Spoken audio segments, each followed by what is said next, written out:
As with all Monarch lens injection system cartridges, the lens will be most efficiently delivered if the cartridge is filled with room temperature viscoat, filled to the point that the viscoelastic reaches the back of the cartridge. Next, a small bolus of viscoat is placed at the edge of the lens case.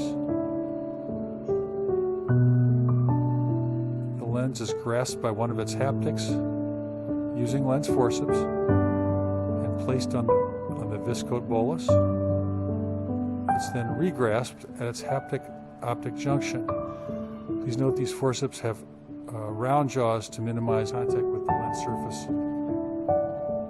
Orientation lens is confirmed by aligning it with the picture that's pre-printed on the top of the cartridge. The leading haptic and optic are directed into the back of the cartridge and advanced slightly.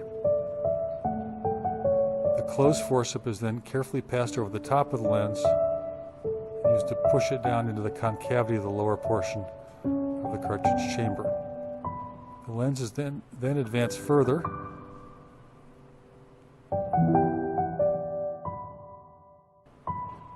until the trailing haptic can be secured to the left of the haptic fixation post.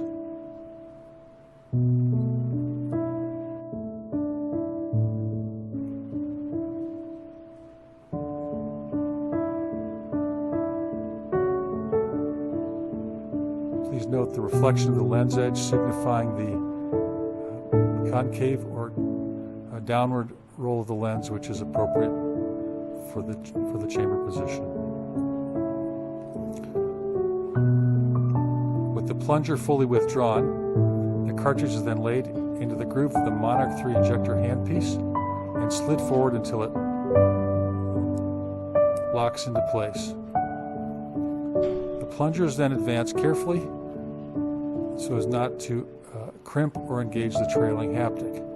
The plunger should only be moved in one direction during multi-piece lens placement, advanced until its threads reach the body of the injector, after which 2 turns will lock the lens into final position for injection. The lens is then inspected for haptic and optic position within the cartridge. The optic is seen to have been rolled nicely, and both haptics curve gently away from the optic in opposite directions. To insert the multi-piece lens, the tip of the cartridge is placed into the eye, bevel side down.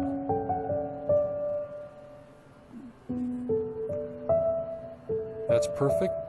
The cartridge is then rotated clockwise until the bevel is facing up and left, which orients the leading haptic into its proper direction and plane. The lens is then advanced, directing that leading haptic into the capsular bag. As the optic begins to unfold, the cartridge will be returned counterclockwise to its original position, allowing the optic to be flat within the capsular bag.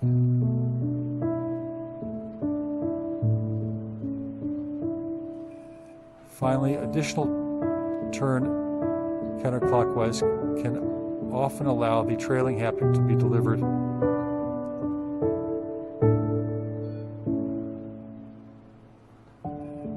into the capsular bag as well.